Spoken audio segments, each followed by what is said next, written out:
في البدء كان الكلمة والكلمة كان عند الله وكان الكلمة الله.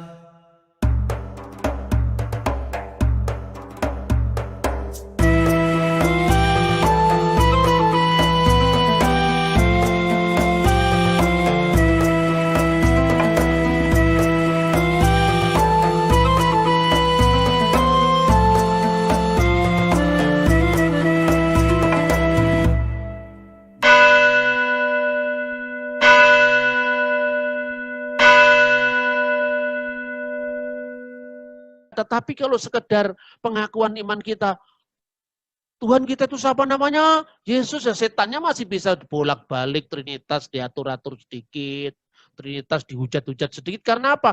Karena masih ada kesempatan. Tapi kalau sudah rumusannya lengkap, ibarat undang-undang, Anda nggak bisa lagi dijerat oleh pasal yang menghindar dari jeratan pasal. Karena jelas itu teksnya seperti apa. Itulah faedahnya kenapa pengakuan iman kita itu sangat-sangat rinci. Sebab kalau pengakuan iman hanya sekedar Tuhan kita itu siapa namanya? Yesus, tepuk tangan. Nah, itu orang bisa nafsir yang macam-macam kan. Makanya gereja-gereja modern itu jadi tidak karu-karuan. Karena apa? Setan masih ada kesempatan untuk ngacau lagi karena apa? Karena lewat rumusan-rumusan yang sangat longgar itu dan apa? Tidak setia kepada bapak-bapak pendahulu kita. Indonesia ini ada karena Soekarno, Hatta, ya karena sebelumnya ada Sriwijaya Majapahit, nggak bisa langsung jelek Jokowi, nggak bisa. Begitu juga gereja, nggak bisa langsung Betani, nggak bisa langsung GPIB, orang mungkin. Nggak bisa untuk gereja-gereja kontemporer yang baru izinnya diurus oleh Departemen Agama Bimas Kristen, itu nggak bisa. Gereja itu harus punya kesinambungan awal dari zaman para rasul agar tidak ada kesempatan sedikit pun dari para dedemit untuk mengacau gereja. Itulah makanya jangan sombong. Kalau sombong kita mengatakan, oh kita bisa nafsir sendiri, tidak usah bawa-bawa gereja. Kue bodoh karo demit yang juga sombong. Gitu loh saudara-saudara. Nah, kita lanjutkan. Setan itu juga selain sombong, dia adalah pembunuh manusia sejak semula. Rancangannya apa? Membinasakan manusia. Dan tekadnya untuk menggoda keturunan Adam dan Hawa akan mengikuti jejak perbuatannya. Dan Tuhan mengizinkan itu. Tuhan mengizinkan. Setan masih diberi kesempatan. Karena apa? Untuk baru yang namanya hukuman definitif itu nanti pada akhir zaman. Nah, karena Bapa segala dusta itu tahu persis natur atau tabiatnya manusia yang rindu ruai hidup kekal, yang kepingin hidup kekal tapi tidak berdaya, itu namanya rindu ruai. Maka dalam praksis lelaku menuju keabadian, para peziarah rohani itu seringkali dibegal oleh setan di jalan itu. Laksana Arjuna dan para Bambang. Bambang itu kan biasanya anaknya Arjuna, ibunya namanya Endang. Itu biasanya. Arjuna itu kan ada celutak itu. Berarti bapak saya enggak celutak. Di apa celutak itu apa ya? Playboy itu ya kira-kira. Di apa padepuan-padepuan itu kemudian gudai anaknya pendeta. Biasanya ibu pendeta itu namanya Endang, tapi sekarang ibu pendeta namanya Magdalena, Maria, dulu namanya Endang. Biasanya yang lahir dari anak itu namanya Bambang, ada Bambang Wisanggeni, Bambang Abimanyu, Bambang Irawan, Bambang Priyambodo, itu anak-anaknya Arjuna. Semuanya digoda oleh cakil, artinya apa? Kalau bapaknya digoda oleh cakil, cakil itu simbol setan atau demit tadi, maka anak-anak keturunannya para Bambang tadi juga digoda oleh cakil. Karena cakil itu representasi dari sikap drengki, srei, jahil, metakil, koyo buto cakil. Jadi artinya apa itu? Iri, dengki, jahat, penuh tipu daya dan kelicikan. Maka jalan setan yang paling halus, ya seperti karena goda anaknya pendeta tadi, jalan setan yang paling halus itu luar biasa, yaitu jalan keagamaan. Oleh karena itu apa? Di dalam Alkitab dikatakan gerdesatana, karena setan itu meddame bimalaka dinukra, bisa menyamar sebagai malaikat terang. Jadi mimbo-mimbo dadi wong apik, mimbo-mimbo dadi pandito, bahkan justru menyamar dengan spirit keagamaan. Itulah sebabnya terbukti bahwa tauhid yang mulia, monoteisme yang mulia, ternyata bisa kerasukan setan. Lah kenapa kok monoteisme bisa kerasukan setan? Lah setan sendiri juga percaya pada keesaan Allah kok. Karena setan sendiri percaya dengan keesaan Allah, makanya ketika kita hanya mengatakan Allah itu esa, Allah itu esa, wis seruh mas, wis seruh. Sudah tahu sejak zaman dahulu kala itu. Tapi karena tidak dijelaskan keesaannya seperti apa, justru kan konsepnya itu yang mau dirusak setan. Judulnya dipakai tapi isinya dirusak. Kedua, perilakunya dibelokkan, bertentangan dengan spirit monoteisme sendiri. Kalau Allah itu satu, maka komitmen kita hanya kepada satu. Kalau Allah itu satu, kesetiaan kita, pengabdian kita hanya kepada satu. Maka tauhid ala setan atau monoteisme setan itu adalah wahdaniyah bil adat. Hanya keesaan bilangan 1, 2, 3 tadi. Tapi ngelmu tanpa laku. Ilmu tanpa melaksanakan. Ortodoksi tanpa ortopraksi. Padahal katanya Sinuwun Mangkunegoro yang keempat, ngelmu iku ilmu itu kelakone kanthi laku, terlaksananya oleh karena dilakoni, dilaksanakan. Makanya iman tanpa perbuatan adalah mati. Itulah sebabnya monoteisme setan harus ditingkatkan pada kelas yang lebih tinggi, yaitu monoteisme Ibrahim atau the ethical Abrahamic monotheism. Nah ini gambarnya. Monoteisme bisa kerasukan setan. Itu gambarnya ISIS. Ini bukan bendera tauhid Islam loh ya. Ini ISIS ini. ISIS itu tauhid pun bisa kerasukan setan karena apa? Itu gambarnya itu. Dibegal Buto Cakil. Makanya kalau Buto Cakil bisa digeret sama Arjuna itu, lalu dimasukkan ke jurang, ya baru umat terbebas dari tipu daya Buto Cakil yang drengki serai jahil metakil dahuwen patiopen. Tadi apanya dahuwen patiopen itu usil ganggu orang. Wong orang ndak ngomong ke dia kok dia GR sekali. Itu namanya dahuwen patiopen. Artinya apa? Ganggu orang, nyalahpahami orang. Itulah. Nah, saudara-saudara, tauhid etis Ibrahim itu bagaimana? Perhatikan. Dan olehmu semua kaum di muka bumi akan mendapatkan berkat. Ini janji kepada Abraham ketika Abraham dipanggil. Pergilah kamu dari kampungnya, dia disuruh pergi. Dari rumah bapakmu, dari negerimu. Ke suatu tempat yang akan kutunjukkan kepadamu. Kejadian 12 ayat 1. Abraham belum tahu tempatnya, tapi dia berangkat. Berarti apa? Ibrahim itu diikat oleh kesetiaan Tuhan yang tidak kelihatan. Ibrahim disuruh berangkat, alamatnya belum jelas, tapi dia mau saja. Itulah tauhid Ibrahim. Beriman tanpa bertanya. Ya, maka Abraham taat tanpa tahu kemana. Dia hanya percaya bahwa rancangan Tuhan itu bukan rancangan yang mencelakakan dia. Sekalipun di situ ada dinamika, jatuh bangun itu ada. Jatuh bangun aku mengikutimu. Kira-kira seperti itu. Jadi Ibrahim itu jatuh bangun ikut Tuhan itu. Sampai kemudian dia mengalami sesuatu yang luar biasa dalam hidupnya. Sampai hadirnya Hagar dan seterusnya. Tapi di hasil akhirnya, Ibrahim memang punya kelemahan, itu cerminan kita. Tapi dia goal. Artinya apa? Sampai ke tempat tujuan. Tauhid Ibrahim menekankan tauhid akhlakiyah. Tauhid yang menekankan etika, yang menekankan moral. Nah, oleh karena itu, apa artinya ketika Yesus mengatakan, Abraham bapamu bersuka cita bahwa ia akan melihat hariku, dan ia telah melihatnya dan ia bersuka cita. Jadi dalam penafsiran para rabi itu ya, Abraham itu kini berada di Firdaus. Bandingkan dengan Lukas 16 ayat 22 sampai 21. Menurut tafsiran para rabi, di sana Ibrahim itu bisa melihat apa yang terjadi di bumi.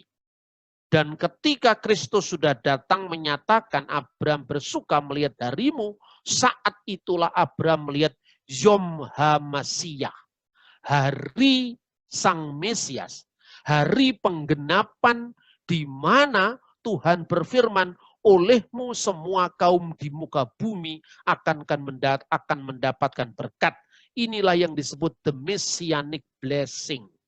Maka ungkapan hari Sang Mesias, era Mesianik, hari-hari Sang Mesias, itu memenuhi seluruh literatur Yahudi, baik itu Targum, baik itu Midras, seperti misalnya yang saya contohkan dari Targum Kohelet.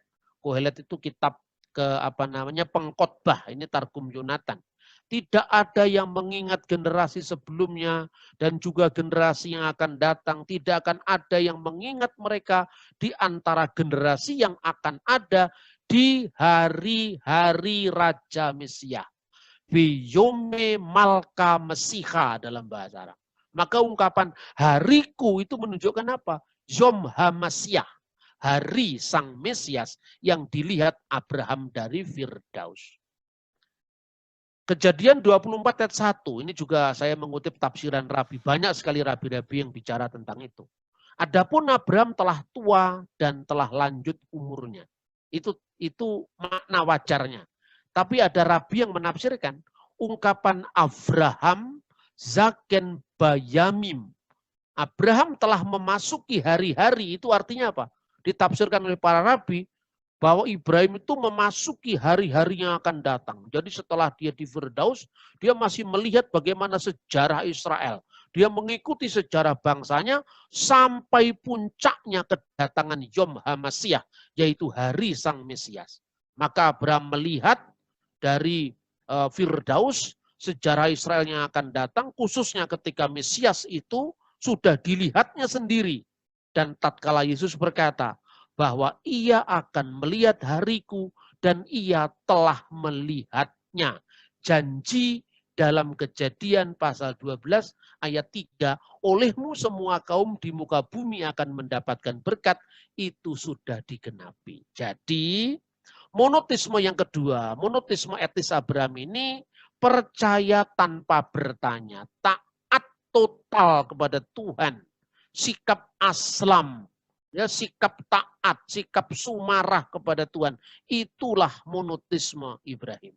Tetapi dengan kedatangan Injil Kristus yang dimasyhurkan oleh para rasul, Rum pasal 16 ayat 25-26 mengatakan, menurut Injil yang kumasyhurkan dan pemberitaan tentang Yesus Kristus sesuai dengan pernyataan rahasia yang didiamkan berabad-abad lamanya, tetapi yang sekarang telah dinyatakan dan yang menurut perintah Allah yang abadi telah diberitakan oleh kitab-kitab para nabi kepada segala bangsa untuk membimbing mereka kepada ketaatan iman. Jadi dengan kedatangan Kristus, apa yang ditulis dalam Sefer Bereshit dalam kitab Kejadian itu sudah digenapi. Sekarang pernyataan rahasia yang didiamkan berabad-abad itu telah dibuka oleh para rasul, artinya diberikan kepada para rasul, dimasyhurkan oleh para rasul, dan diterus sampaikan secara tanpa putus oleh muridnya para rasul. Dari muridnya para rasul generasi pertama ke muridnya para rasul generasi ketiga, sampai bapak-bapak konsili, sampai gereja sekarang. Makanya bicara tentang Kristus yang sepenuhnya Allah, sepenuhnya manusia, itu bukan baru pada konsili Efesus atau konsili Kalsedon. Itu sudah ada tahun seratusan pemahaman seperti itu dari kitab suci. Dia yang secara daging lahir dari keturunan Daud, tetapi secara roh dibangkitkan dari orang mati. Gambaran tentang pribadi Kristus yang ganda itu sudah diucapkan oleh Mar Ignatius al-Antaki. Ignatius dari Antioquia yang meninggal pada tanggal 20 Desember tahun 107 Masehi, ya. Itu tercatat dalam surat-suratnya yang terkenal dengan 7 surat kirimannya itu, bahwa Kristus itu yang pertama keluar dari Allah, yang kedua keluar dari Maria, Maria ke ekteos. Yang pertama yang keluar dari Maria, maksudnya apa? Ibnu Maryam, Yesus dalam kemanusiaannya. Tapi ekteos artinya apa? Seperti yang dikatakan Kristus sendiri. Kalau kamu percaya Allah itu Bapamu, kamu mengasihi aku, sebab aku keluar dan datang dari Allah. Oke lah, orang bisa menafsirkan, kata keluar itu artinya bukan eksistensial, Pak. Keluar itu artinya Yesus berasal dari Bapa. Seperti nabi-nabi juga berasal dari Bapa. Banyak yang nafsir begitu. Tapi ini yang ngomong ekteos itu muridnya yang nulis Injil. Kamu mau apa? Yang ngomong begini Ignatius muridnya yang nulis Injil. Lah pangkatmu tinggi mana? Wong kamu bukan saksi sejarah. Sepinter apapun teolog di abad sekarang, dia bukan mata rantai yang langsung punya hubungan dengan para rasul. Gitu loh saudara-saudara. Maka harus berpikir historis. Tidak cukup hanya di otak-atik matuk, apalagi tidak matuk. Nah, sekarang terakhir saudara-saudara. Jadi bagaimana dengan monoteisme yang ketiga? Nanti pada minggu depan saya akan lanjutkan pembahasan yang lebih dalam tentang Trinitas. 3 varian dalam pemahaman tentang Tritunggal. Sekarang dasarnya dulu. Saya menyebutnya the holistic Trinitarian monotheism atau the holistic salvific monotheism. Saya terjemahkan dalam bahasa Jawa. Triniji suci margining kaswargan jati. Jadi Trinitas yang maha suci yang adalah jalan kepada keselamatan surgawi. Jadi Tritunggal atau keesaan Tuhan itu bukan sekedar 1, 2, 3 Pak Gendut naik kuda tadi, bukan sekedar bisa membilang Tuhan. Tetapi ini meyakini bahwa Tuhan itu satu, tetapi juga apa pewahyuan atas kesatuan Tuhan itu menurut Bapak-Bapak gereja, Bapak gereja muridnya, Bapak gereja sebelumnya, Bapak gereja muridnya, Bapak gereja sebelumnya itu murid-murid Bapak Apostolik muridnya Apostel sendiri, Apostel muridnya Yesus. Ini cara berpikir yang sifatnya historis. Jadi yang pertama, ini dalam kaligrafi itu tertulis, ya, As-Salisul Muqaddas, Trinity Suci, Tritunggal Maha Kudus. Pertama at-tauhid, yaitu keesaan. Yang kedua syarikah atau relasi, ya, persekutuan, dan yang ketiga wahayat dan kehidupan. Maka Tritunggal tidak hanya bicara soal jumlah, soal bilangan, soal wahdaniyat bil adat, tapi juga wahdaniyat bin nisbah, relasi. Itulah sebabnya dikatakan dalam Alkitab, ya, kasih Allah, kasih karunia Tuhan Yesus Kristus, dan kasih Allah dan persekutuan Roh Kudus dalam 2 Korintus pasal 13 ayat 13. Nikmatu Rabbina Yesu al-Masih wa makhabatullah wa syarikatu rohil kudus ma'akum ajmain. Amin. Itu ada persekutuan. Maka Tritunggal itu tidak hanya menyangkut jumlah tauhid, tetapi juga relasi dalam kesatuan itu, yaitu syarikah atau persekutuan, ya. Dan yang ketiga, hasil dari semuanya itu proyek keselamatan dari Tuhan, yaitu hayah, hidup yang kekal. Maka tauhid tidak cukup hanya membilang Tuhan, hanya menunjukkan berapa jumlah Tuhan, tapi juga menunjukkan relasi metafisik dalam diri Tuhan. Itu yang disebut dalam bahasa dogma perikuresis, hubungan saling mendiami antara Allah wujudnya disebut Bapa, Bapa itu eksistensinya. Lalu firman-Nya dikiaskan dengan Putra, dan Roh Suci yang tinggal dalam diri Bapa itu disebut dengan Rohil Kudus. Makanya ketiganya adalah satu, esto onomato patros. Di dalam nama Bapa, keto iu dan Putra, ke agiu penefmatos dan Roh Kudus. Esteos, satu Allah. Karena apa? Kata onoma itu artinya satu nama. Bukan onomata, nama-nama. Satu nama. Berarti apa? Makanya orang Kristen berdoa, Bismillah walibni warohil kudus al-ilahu wahid. Demi nama Bapa, Putra, Roh Kudus, yaitu Allah yang esa. Bukan Bapa, Putra, dan Roh Kudus, yaitu Tuhan Yesus, bukan. Tuhan Yesus itu kan wujud inkarnasinya ke dunia. Gitu loh. Jadi sekarang ini ada banyak ajaran aneh-aneh itu karena apa? Karena tidak paham dengan sejarah, karena tidak paham bedanya fisik dan metafisik.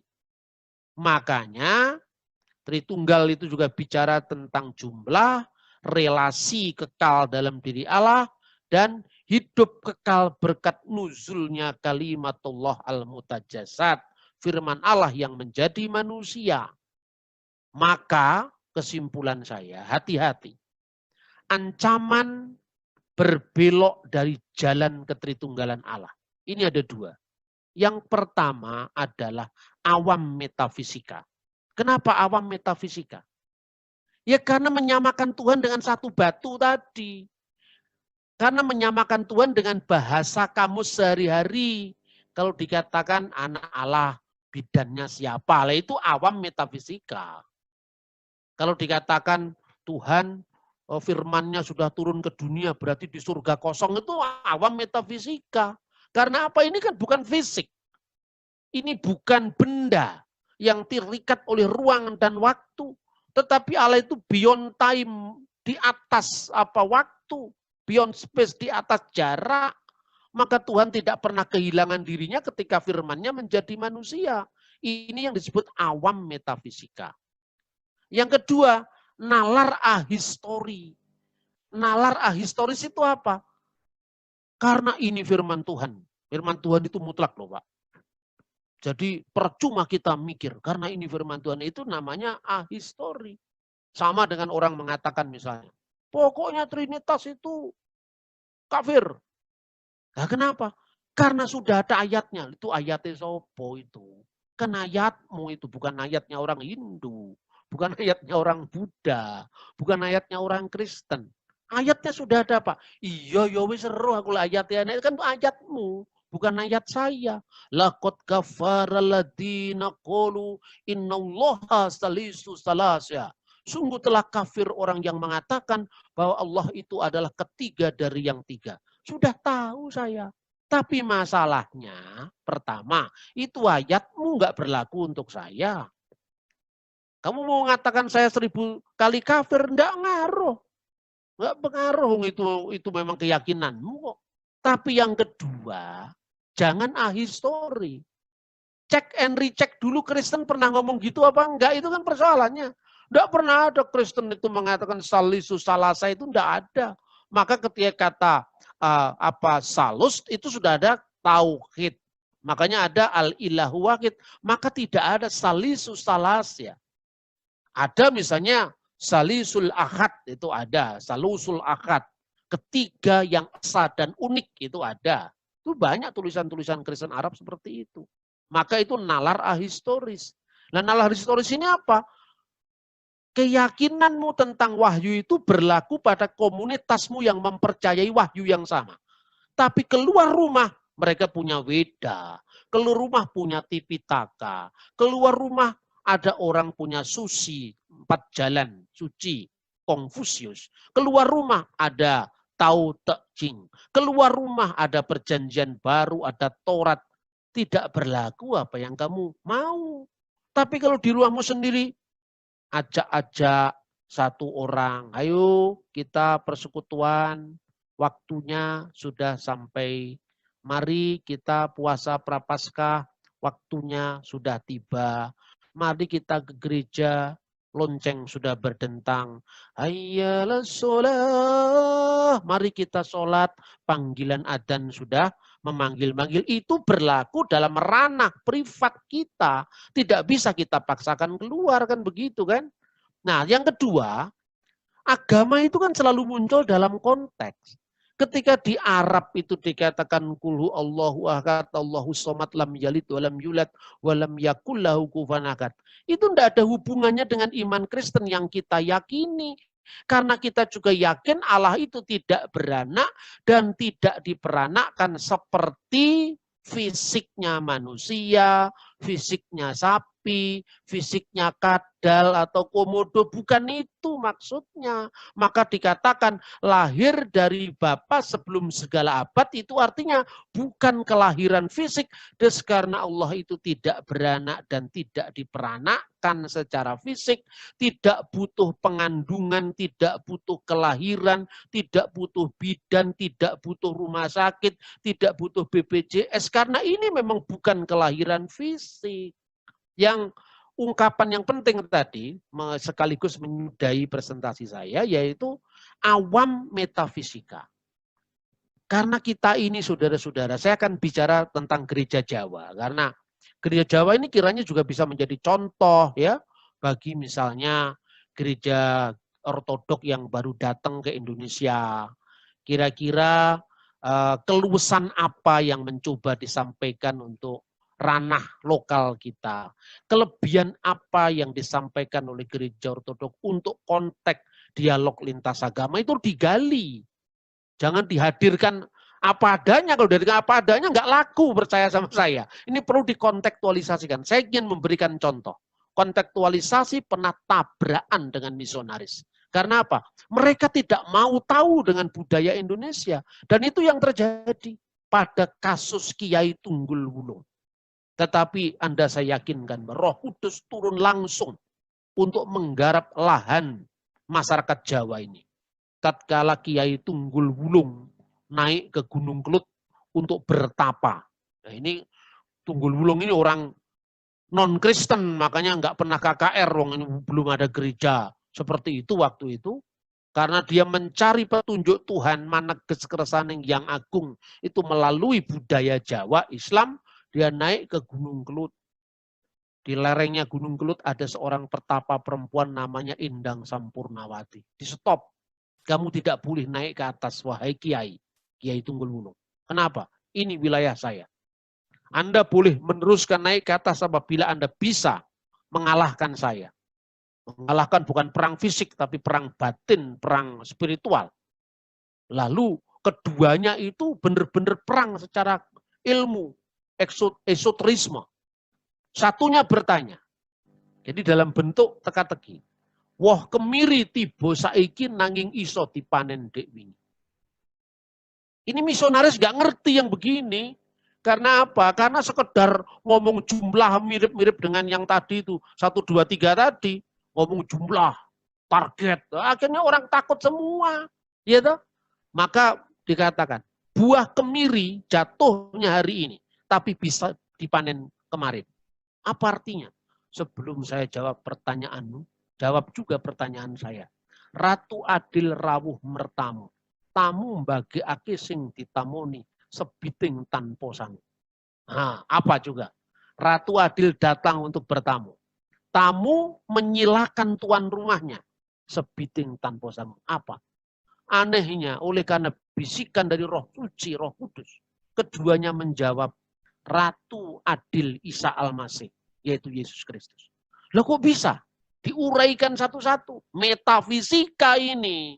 Bukan sekedar sederhana 1, 2, 3 Pak Gendut naik kuda. Ini metafisika. Sesuatu yang di luar fisik. Dia katakan apa? Buah kemiri itu ibarat logos firman ilahi. Ing kala purwa sang sabdo iku ana dene sang sabdo iku nunggal kelawan Allah lan sang sabdo iku jumeneng Allah. Fil bati'il kanal kalimah wal kalimatu kana indallah wa kana kalimatullah. Artinya Isa sebagai kalimatullah. Sudah ada sebelum kedatangannya sekarang. Ibarat buah kemiri. Jatuhnya hari ini. Nuzulnya kalimatullah itu baru ada pada zaman kita. Tetapi sebagai logos, sebagai firman, dia sudah ada sebelum segala sesuatu ada. Karena segala yang ada ini diciptakan oleh firmannya, oleh logos. Makanya bisa dipanen dek wingi. Mereka yang hidup sebelum Kristus datang diselamatkan oleh logos spermatikos. Firman yang selalu membenih dalam setiap orang yang mencari dan menghayatinya. Lalu memekar melalui pelayanan. Memekar melalui ikrar dan pengakuan. Itu maknanya buah kemiri tiba saiki iso dipanen dek wingi. Yang kedua, pertanyaan yang satu, ratu adil rawuh bertamu. Ratu dalam bahasa Jawa itu raja. Kalau ratu dalam bahasa Indonesia, Jawanya rani, itu raja perempuan. Jadi ratu itu hanya raja, kalau ratu bahasa Indonesia Jawanya rani, ya. Ratu adil, raja keadilan, sang juru selamat datang bertamu. Anehnya, tamunya ini justru menyilakan tuan rumah. Kok aneh? Iya, karena pemilik rumah yang sebenarnya tamunya ini. Dia datang kepada milik kepunyaannya. Dan milik kepunyaannya tidak mengenal dia. Karena apa tidak mengenal dia? Karena sebiting tanpa sangu. Karena dia datang dalam kepapaannya. Inilah inkarnasi firman Allah. Inilah nuzulnya kalimatullah. Coba diajari siapa Kiai Tunggul Wulung? Misionaris mana yang mengajari dia? Tuhan langsung yang memanggilnya Kiai Jawa ini dari Gunung Kelut. Dan akhirnya dia dibaptis setelah 7 tahun pencariannya oleh Dumeni Jelesma, pendeta Jelesma di desa Mojowarno, Jawa Timur. Itulah yang menjadi cikal bakal dari kekristenan di Jawa. Jadi saudara-saudara, jelas bahwa 3 tahap monoteisme ini sangat serius dalam menghayati jalan kita kembali kepada Tuhan, Sang Kanparan, Alfa dan Omega, asal muasal dan tujuan kita semua. Kiranya Tuhan memberkati kita. Shalom alaikum Bisham Hamasiah.